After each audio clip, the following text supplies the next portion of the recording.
Assalamualaikum, Shalom, Om Swastiastu, Namo Buddhaya, Salam Kebajikan.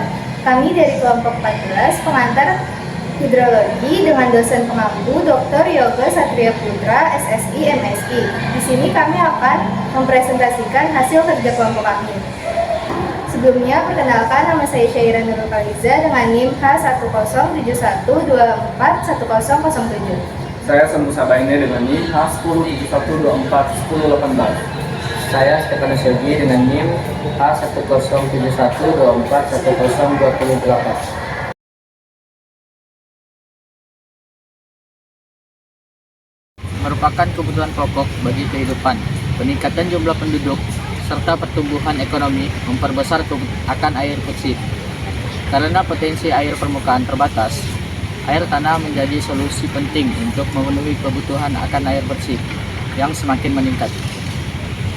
Nah, dari penelitian Mujirify mengenai cekungan air tanah atau disingkat CAT menunjukkan bahwa analisis neraca air efektif membandingkan ketersediaan dan pemanfaatan air tanah di Kabupaten Demak dan sekitarnya.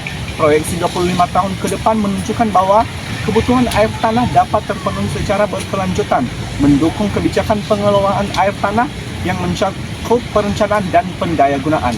Air tanah atau CAT menjadi dasar pengelolaan air tanah di Indonesia untuk konservasi, pendayagunaan, dan pengendalian. Hal ini sesuai dengan Peraturan Menteri ESDM. Pengelolaan air tanah berbasis kebijakan ini menjamin ketersediaan air secara berkelanjutan dengan analisis neraca air yang menunjukkan pemanfaatan air tanah sudah mencukupi kebutuhan. Penelitian ini bertujuan untuk mengatasi kebutuhan akan air bersih di Kabupaten Demak akibat meningkatnya pertumbuhan penduduk dan ekonomi. Dengan menelaah potensi dan kebijakan pengelolaan air tanah agar penggunaannya berkelanjutan. Masalah yang pertama adalah bagaimana kondisi persediaan dan kebutuhan air di Kabupaten Demak saat ini hingga 25 tahun ke depan. Yang kedua, bagaimana peran kebijakan dan aturan yang ada dalam mendukung pengelolaan cekungan air tanah terhadap pemanfaatan air tanah di Kabupaten Demak. Rumusan yang ketiga yaitu bagaimana pemanfaatan air tanah dapat memenuhi kebutuhan air tanah secara berkelanjutan di Kabupaten Demak.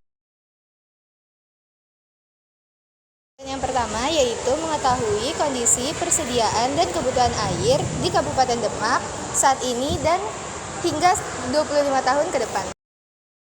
Yang kedua, menganalisis dampak kebijakan dan aturan yang ada terhadap pengelolaan air tanah di Kabupaten Demak.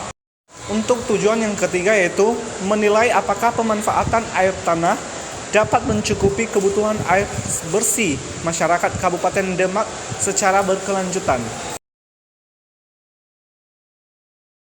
Hipotesis yang pertama yaitu pemanfaatan air tanah di Kabupaten Demak saat ini dapat mencukupi kebutuhan masyarakat tetapi mungkin akan mengalami kekurangan dalam 25 tahun ke depan.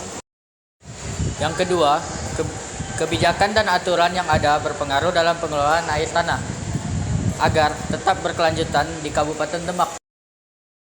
Hipotesis yang ketiga itu, dengan pengelolaan yang tepat, pemanfaatan air tanah dapat menjadi sumber air bersih yang berkelanjutan untuk masyarakat Kabupaten Demak.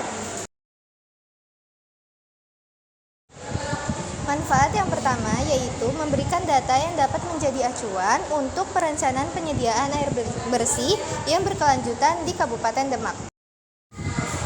Manfaat yang kedua adalah mengindahkan masukan bagi kebijakan pengelolaan air tanah agar lebih efektif dan efisien.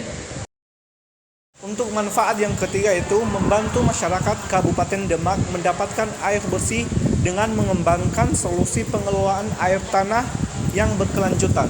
Sekian presentasi dari kami ucapkan terima kasih.